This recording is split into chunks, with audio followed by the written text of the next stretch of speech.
अस्सलाम वालेकुम। We are going to discuss about the chapter number 21 errors of refraction.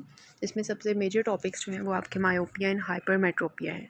तो errors of refraction को समझने से पहले आपके पास एक फ़िगर है जिसमें आपको बताया जा रहा है कि रिफ्रैक्टिंग सर्फेसेज इन द आई क्या होती हैं। जब भी हमने किसी ऑब्जेक्ट को देखना होता है ना, तो उसकी इमेज जो है वो हमारे रेटिना पे फॉर्म होनी होती है, और उस ऑब्जेक्ट की जो इमेज होती है वो जो फॉर्म होती है रेटिना पे, वहाँ तक पहुँचने के लिए ठीक है हमारी डिफरेंट आई की रिफ्रैक्टिव सर्फेसेज होती हैं। सबसे पहले उसकी इमेज जो होती है वो एयर से पास करती है, फिर कॉर्निया से, फिर एक्विस ह्यूमर से, फिर लेंस से, फिर विट्रस ह्यूमर पे, और फिर जाके इमेज जो है वो रेटिना पे बनती है। ठीक है, और ये डिफरेंट हमारे रिफ्रैक्टिव सर्फेसेज आई में है, जिसमें 4 रिफ्रैक्टिव सर्फेसेज ज़्यादा मेजर हैं, जिसमें हमारा कॉर्निया है और लेंस है। ठीक है, कॉर्निया का फ्रंट, कॉर्निया का बैक, लेंस का फ्रंट, लेंस का बैक। ठीक है, अब जो हमारे पास रिफ्रैक्टिव पावर होती है फ्रंट ऑफ कॉर्निया की, वो 48 डायोप्टर्स होती है। एज अ होल अगर हम आई को देखें तो टोटल रिफ्रैक्टिव पावर जो है वो 60 डायोप्टर्स की होती है, जिसमें कॉर्निया की जो फ्रंट की होती है वो 48 होती है, और बैक ऑफ कॉर्निया की -5 होती है। ठीक है, पॉजिटिव 48 आपको ये बता रहा है कि कोई भी चीज़ कन्वेक्स होती है ना, कोई भी चीज़ कन्वेक्स होती है तो उसको हम पॉजिटिव की वैल्यू देते हैं। तो कॉर्निया का जो फ्रंट होता है वो कन्वेक्स है ना, तो इस वजह से हमने पॉजिटिव 48 लिखा है। फिर बैक ऑफ कॉर्निया जो है उसको हमने -5 रिफ्रैक्टिव पावर इसलिए दिया है क्योंकि ये कनकेव है, और कनकेव को हम नेगेटिव वैल्यू देते हैं। ठीक है, इसलिए हमने यहाँ पे पॉजिटिव और नेगेटिव लिखा हुआ है। फिर जो हमारे पास लेंस का फ्रंट है वो +5 का है, और बैक ऑफ लेंस जो है दैट इज़ +8। इन दोनों से आपको ये पता चल रहा है कि जो आपकी लेंस है उसकी फ्रंट और उसकी बैक दोनों ही कन्वेक्स स्ट्रक्चर्स हैं, इसलिए आपने उनको पॉजिटिव की वैल्यू दे दी है। ठीक है, तो एज अ होल हमारी जो आई की है रिफ्रैक्टिंग पावर, ठीक है, टोटल कितनी है 60 डायोप्टर्स है, जिसमें कॉर्निया की एज अ होल अगर हम देखें तो 43 डायोप्टर्स है, और हमारे लेंस की जो है वो रिमेनिंग 13 डायोप्टर्स है। ठीक है, 17 to 20 इतनी हो जाती है, और कॉर्निया के फ्रंट में 48 है और बैक में कितनी है -5। ठीक है, फ्रंट ऑफ लेंस कितनी है +5 and back of lens +8, almost ये बना देते हैं 13 डायोप्टर्स। फिर एक फिनोमिना होता है एकोमोडेशन। एकोमोडेशन क्या होता है कि जब हमने दूर देखना होता है, फॉर पॉइंट पे देखना होता है, फॉर एग्जांपल आपने किसी साइन बोर्ड को देखना है। ठीक है, आपने किसी साइन बोर्ड को देखना है, या आपने दूर किसी चीज़ को देखना है, तो वहाँ पे जो है आप देखते हो तो आपके आइज़ जो हैं उसमें अकोमोडेशन होती है लेंस की, ताकि आप वो चीज़ पे फोकस कर सको, आपकी जो इमेज है वो रेटिना पे बन सके। इसी तरह for example you are looking at the near point, कोई न्यूज़पेपर पे आप देख रहे हो। ठीक है, न्यूज़पेपर की एग्जांपल लेते हो, you are going to read a newspaper, या you are going to read a book. ठीक है, तो फिर जो है वो आप नियर देखोगे। ठीक है, तो फॉर और नियर देखने के लिए ये नहीं है कि जिससे आप दूर देख रहे हो उसी से आप जो है वो नज़दीक देखोगे।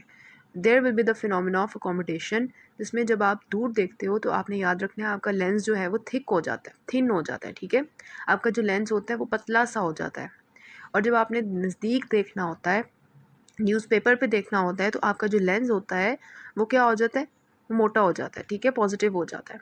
तो याद रखना है दूर देखने के लिए your lens will be thin.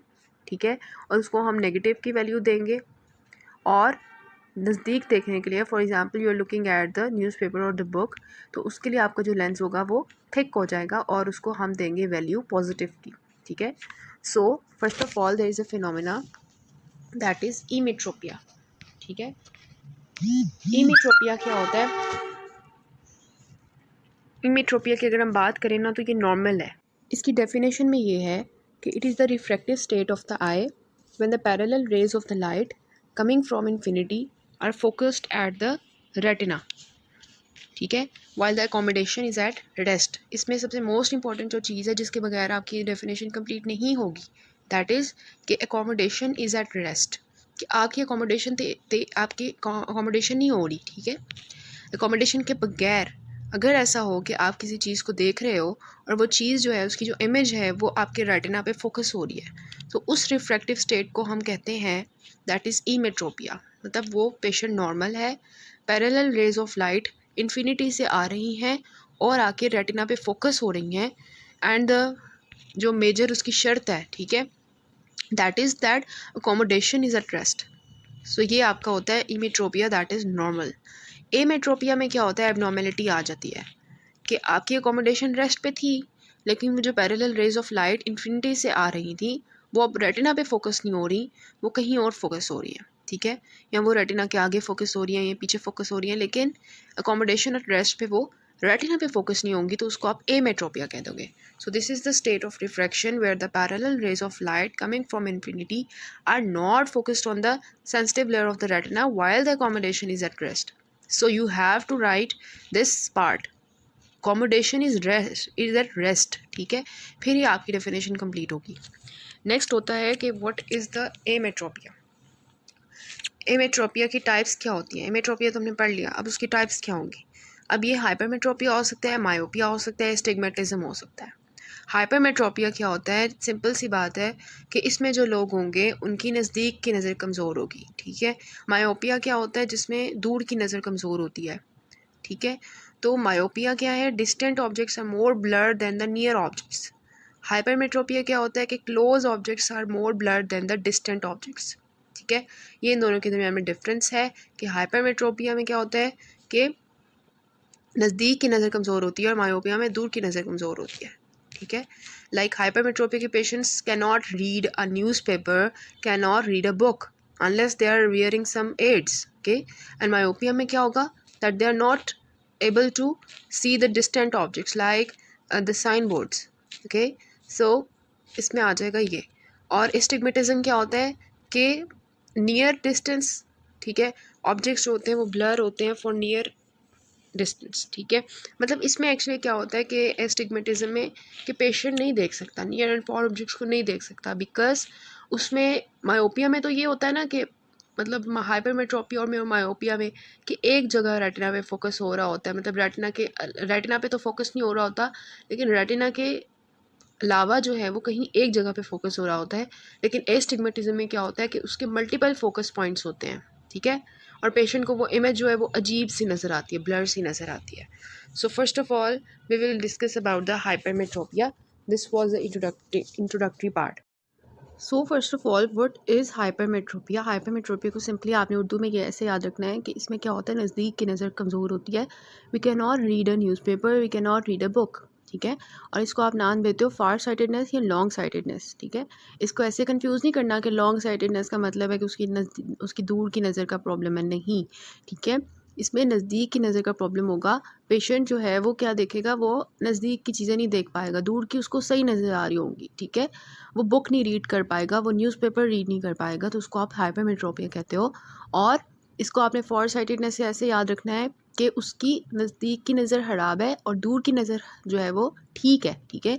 जब उसकी दूर की नज़र ठीक होगी तो उसको आप फॉर साइटेडनेस कह दोगे, ठीक है। कि फॉर साइटेडनेस मतलब the patient can see the for objects but can not see the near objects clearly. तो हाइपरमेट्रोपिया जो एक बड़ा सा वर्ड है, इस वजह से हम इसको फॉर से याद रख सकते हैं, दूर, ठीक है। नेक्स्ट इसकी डेफिनेशन आती है कि it is a type of refractive error, ठीक है। ये रिफ्रैक्टिव एरर है। ईमेट्रोपिया और एमेट्रोपिया के बारे में हमने पढ़ा था कि वो स्टेट ऑफ रिफ्रैक्शन थी, ठीक है, रिफ्रैक्शन की एक स्टेट थी। लेकिन ये क्या है, हाइपरमेट्रोपिया क्या है, ये वो क्या है, ये रिफ्रैक्टिव एरर की एक टाइप है कि इसमें रिफ्रैक्टिव एरर हो गया, कोई रिफ्रैक्शन में प्रॉब्लम आ गई है, जिसमें क्या हो रहा है, parallel rays of light enter कर रही हैं आई पे और फोकस कर रही हैं कहाँ पे, रेटिना के पीछे, ठीक है। नॉर्मली क्या होना था, हमारी इमेज आनी थी ऑब्जेक्ट की और वो आगे फोकस होनी थी कहाँ पे, रेटिना के ऊपर, ठीक है। जो उसकी सेंसिटिव लेयर थी वहाँ पे आगे उसमें फोकस होना था। लेकिन अब क्या होगा कि वो जो इमेज है वो रेटिना पे फोकस होने की बजाय पीछे फोकस होगी, behind the retina, while the accommodation is at rest. Again, the very important part of the definition कि accommodation is at rest.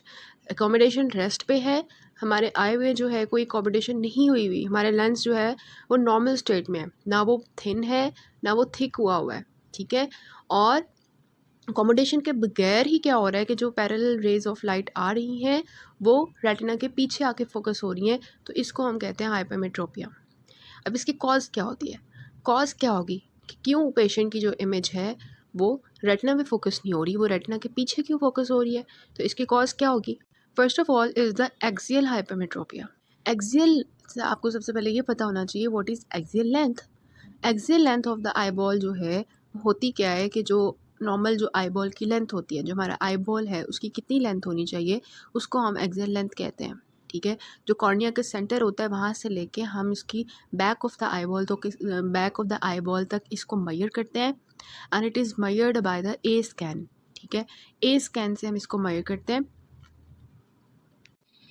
और इसको हम एम्पलीट्यूड स्कैन भी कहते हैं बिकॉज इसमें एम्पलीट्यूड की फॉर्म में जो है ना इमेज आती है। तो इसको हम डिस्कस करेंगे इंशाल्लाह नेक्स्ट। तो लेकिन आपको ये पता होना चाहिए कि एक्सियल लेंथ होती क्या है। सेंटर ऑफ कॉर्निया से लेके जो बैक ऑफ द आईबॉल तक पूरी एक लेंथ हम मेजर करते हैं उसको हम एक्सियल लेंथ कहते हैं, ठीक है। अब एक्सियल लेंथ अगर तो हमारा आईबॉल जो है वो बहुत ही शॉर्ट बना हुआ है, ठीक है, बाय बर्थ ही ऐसा हुआ है कि वो जो पेशेंट है उसकी आईबॉल जो है वो छोटी है, ठीक है, उसकी एक्सियल लेंथ जो है वो छोटी है, तो फिर क्या होगा ऑब्वियसली अब जो इमेज बनी थी रेटिना पे, क्योंकि आई बॉल छोटा है होना, वो अपनी तरफ से सही बना रही है इमेज। हमारी आई जो है वो अपनी तरफ से मतलब बिल्कुल ठीक है, उसमें कोई प्रॉब्लम नहीं है, लेकिन आई बॉल ही छोटी है, ठीक है। इमेज अपनी जगह पे ही बन रही है लेकिन आई बॉल छोटी हो गई है जिसकी वजह से वो इमेज जो है वो रेटिना पे बनने की बजाय पीछे बन रही है, ठीक है। So the axial length of the eye ball is short and refractive power of the I is normal, ठीक है। अब इसमें रिफ्रैक्टिव पावर हमारी आई की बिल्कुल ठीक है, ठीक है। आपसे कोई पूछे कि इसमें एक्सियल हाइपरमेट्रोपिया में क्या होगा, रिफ्रैक्टिव पावर खराब होती है, आपने कहना नहीं, रिफ्रैक्टिव पावर बिल्कुल ठीक है लेकिन हमारा आई बॉल ही छोटा है, ठीक है। और it is a very common cause of hypermetropia.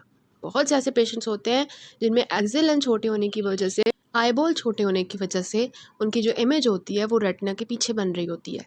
दूसरा है कर्वेचर हाइपरमेट्रोपिया।